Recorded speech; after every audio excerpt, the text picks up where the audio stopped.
Look, I'm not going to sugarcoat this. Here's exactly what happened. In the middle of a silver surge, the paper market changed the rules. And then the U.S. Treasury pulled the fire alarm by calling an emergency G7 meeting because the people in charge just realized the physical metal isn't where it's supposed to be. Silver ran. The shorts started to choke. Margins got hiked. The price got smacked. And the vaults kept bleeding anyway. And the next part is, what should make you sit up straight, because this wasn't a normal pullback. This was the system testing how much control it still has and finding out the market has changed underneath it. Welcome back. Today we're going to walk through the chain reaction step by step. The emergency exchange notice, the instant margin squeeze, what the price action is actually saying, why the East is paying a different price than the West, and why a closed-door G7 call about supply chains is basically a confession. Then I'll show you the quiet data points most people ignore. Inventory flows, retail rationing, and the future signals that tell you whether this is a fake out or the beginning of something much bigger. And at the end, I want you to answer 2 questions in the comments, because your answers will tell me whether you see what's coming or whether you're still thinking this is just another chart pattern. Quick favor before we jump in. If you want more content like this, hit subscribe. Short, simple. It helps the channel and it keeps you ahead of the headlines. All right, let's start with the part that matters, the rule change. Early in the morning, the exchange dropped what most people would call just another bulletin. But traders who've been around long enough know those bulletins are the steering wheel. The notice wasn't a warning. It was a switch flip. Effective immediately, the way margin is calculated for silver futures was altered. Instead of a fixed dollar amount, it shifted toward a percentage of notional value. That sounds like accounting. In reality, it's a pressure valve. When you force margin to rise with price, you make it more expensive to stay long at the exact moment momentum is strongest. It's like raising the entry fee after people already bought tickets, then telling them to pay more cash or leave the building. So, when silver was flirting with the mid-80s, that change translated into thousands of dollars in extra collateral per contract. Do now, not please adjust next week now. And if you don't have, because forced selling tells you the move wasn't a change of belief, it was a change of permission. Now ask the obvious question, why did they do it today? Because yesterday, silver didn't grind higher politely. It moved like it was trying to leave the room. You saw that vertical push. You saw the gap. You saw the kind of speed that makes risk managers sweat, because speed is what breaks systems. When price accelerates, the wrong side of the trade doesn't just lose money. It loses time. And time is the one thing a short position can't print. So, the exchange did what exchanges always do when the plumbing starts shaking. It made leverage more expensive. Mainstream commentary immediately lined up with the usual script. Speculation flushed, excess removed, healthy reset, and all the other words that sound calming while they're trying to get you to stop paying attention. But here's the twist, and this is the first cliffhanger of today's story. In past cycles, margin hikes were a kill shot. This time it looked like a punch, and silver shrugged. Let's talk about the immediate price reaction, because it tells you who is actually in control. When the margin change hit, silver dropped fast. Straight line down, no debate. That move is the paper market doing what paper markets do. Find the weakest hands and squeeze them out. But then something happened that you rarely see when a real collapse is beginning. The drop found buyers immediately, not after hours, not after a slow drift. Immediately, you saw the wick, you saw the bounce, you saw the refusal to cascade. That's not what weakness looks like. That's what a market looks like when the marginal buyer is not borrowing because borrowed buyers disappear under pressure. Cash buyers appear under pressure. So the key question becomes, who was buying that dip? And the answer takes us to the second layer of this story, physical demand. Industrial buyers don't care about your margin model. A manufacturer that needs silver for electronics, solar, medical components, power systems, batteries, Those people are not staring at a futures margin table and deciding whether they still believe in silver. They need it or production slows. They don't get margin calls. They get purchase orders. And in a tight physical market, a $2 discount is not scary. It's an opportunity. So the margin hike can absolutely push paper longs out, but it doesn't remove physical necessity. In fact, it can increase physical buying by temporarily lowering the paper price. This is the part most people miss. The silver market is no longer one market. It's two markets wearing the same price sticker. The paper side is governed by rules, leverage, and interventions. The physical side is governed by availability, delivery, and reality. And those two sides are drifting apart. Which brings us to the most important clue of the entire episode. The East is paying a different price. While traders in the West were watching a margin squeeze, the physical market in Asia was signaling something else entirely. A persistent premium, not a couple of cents, a meaningful gap, a spread that says, your screen price is not my price. This matters because in older cycles, the world moved in sync. A smash in New York would ripple everywhere, and the whole market would fold together. Today, that synchronization is breaking. And when synchronization breaks, suppression becomes self-defeating. Here's the simple logic. If the paper price is pushed down too far, while physical buyers elsewhere are willing to pay much more for real metal, you create an arbitrage magnet. Metal moves toward the higher bid. It doesn't move because of opinion. It moves because of profit. And that flow drains the exact inventories the paper system depends on to keep the illusion running.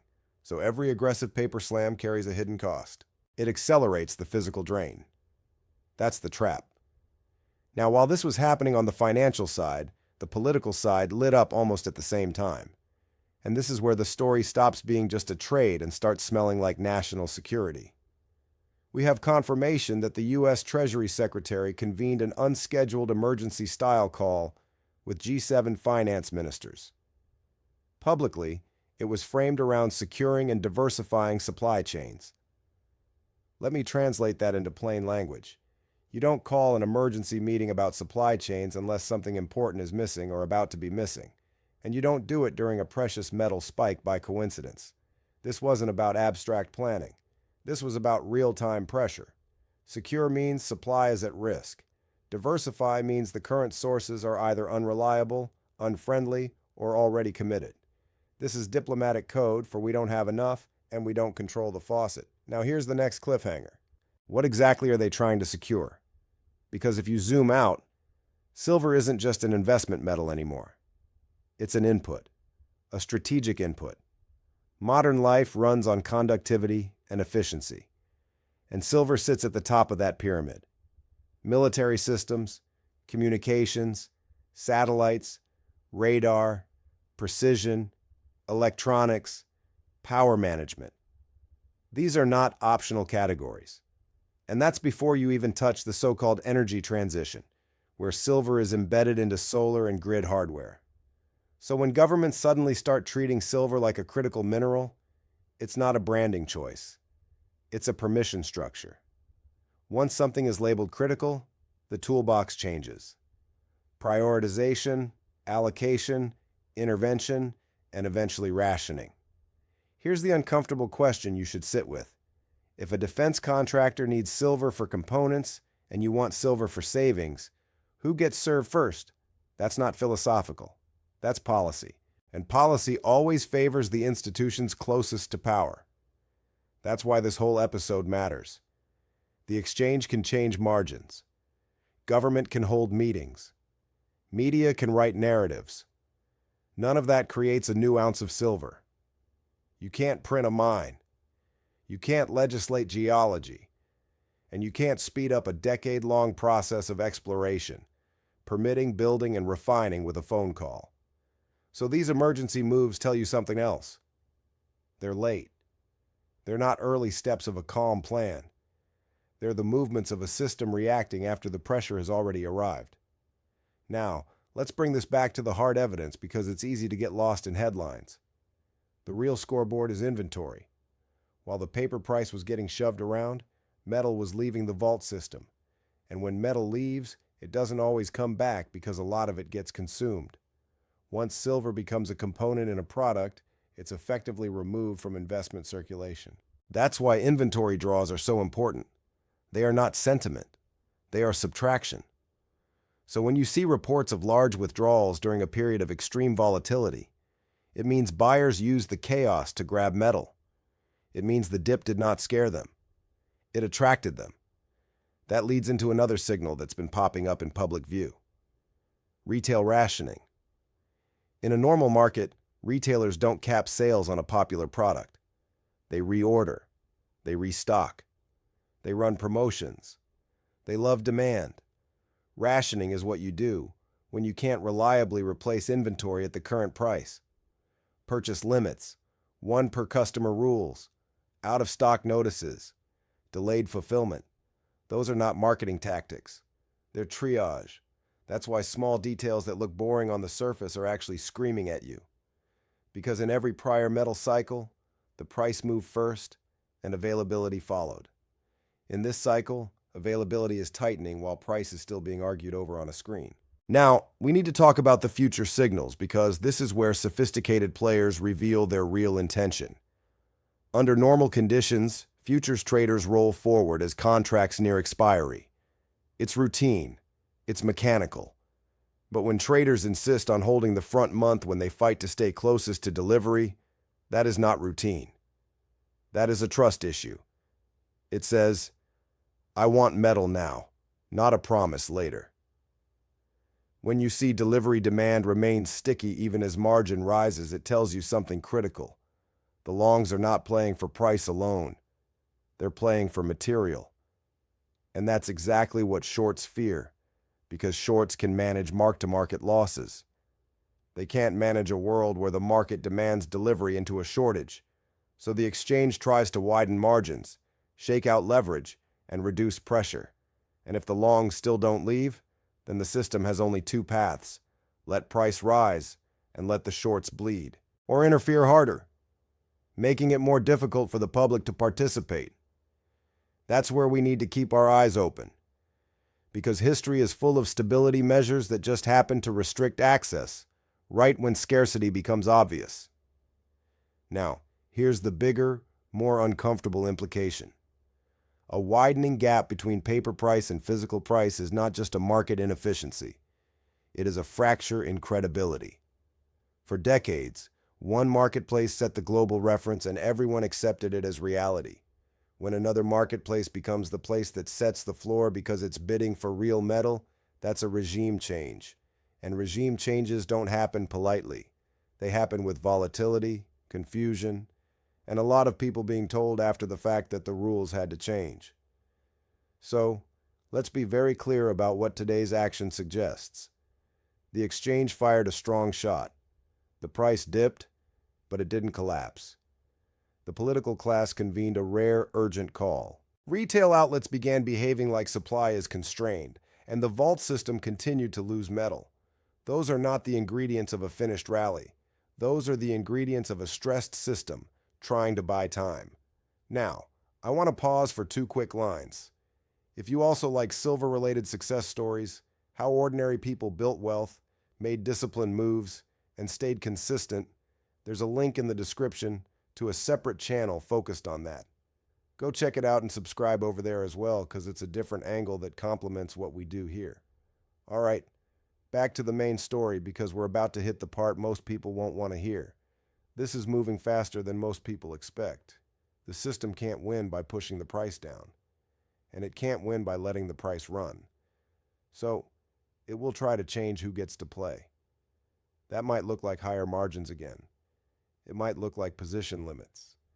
It might look like changes in delivery rules. It might look like temporary restrictions that last a very long time. And here's why. When metal is scarce, the safest way for institutions to secure supply is to reduce competition from the public. That's why the narrative machine spins up right on schedule. Speculation is dangerous. Retail is reckless. Volatility is unhealthy. All of these are just ways to justify policy. Now let's talk about what you should watch next, because this is how you stay ahead of the next punch. Number 1, the spread between Western paper pricing and Eastern physical pricing. If that gap persists or widens, it's telling you the paper market is failing to clear physical demand. That's not a minor detail. That's the main plot. Number 2, inventory reports, not opinions, not social media, inventories. Watch where the registered and deliverable stock keeps declining during price dips. Dips are supposed to relieve demand. If dips accelerate withdrawals, the market is backward, and backward markets break. Number 3, retail premiums. When the screen price goes down, but your coin and bar prices don't follow, that's your real indicator. It means the paper price is not translating into real availability. Number 4, delivery month behavior. If traders continue to crowd into the near month, even after margin hikes, it means they want the thing, not the bet. And if they want the thing, the short side has a problem. Now, I'm going to say something that will annoy some people, but it needs to be said. A $2 drop engineered by margin mechanics is not the same as a thesis breaking. It's a tactic. It's a pressure test. And the market's response, the speed of buying, the refusal to cascade, the continued drain suggests the test did not produce the fear they needed. Now, that doesn't mean it's smooth sailing. It means the next move could be even more aggressive because when a tactic stops working, the instinct is to use more force. So if volatility spikes again, don't let your brain default to it's over. Ask who is being forced out and who is quietly accumulating, because those are two different worlds. Let me bring it back to the core lesson. Paper can be managed. Scarcity cannot.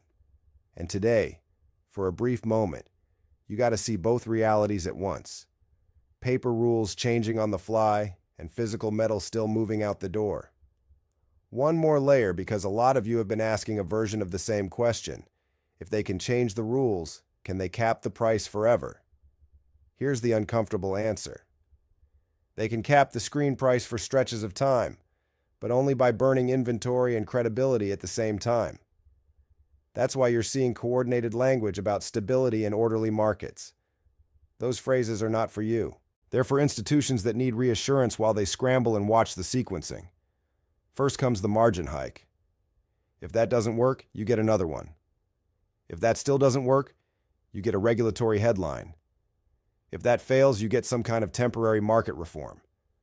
But every step up that ladder tells you the underlying shortage is worsening, not improving. So, if next week you see another sudden rule tweak, don't ask why is silver weak. Ask why are they still fighting it? Because fights like this only happen near breakpoints. Now I want you to do two things. First, answer this in the comments. Do you think the margin change was legitimate risk management, or was it a deliberate attempt to cool the rally? Second question, if you had to choose, what's the bigger signal? Price action on the screen or inventory leaving the vaults? I read the comments and your answers tell me what you want me to dig into next. And as we wrap up, I'll keep the CTA short and effective. If you want clear, no-nonsense breakdowns like this, subscribe, because the next emergency notice won't come with a siren and the next move might not be reversible. Take care of yourself. Stay sharp.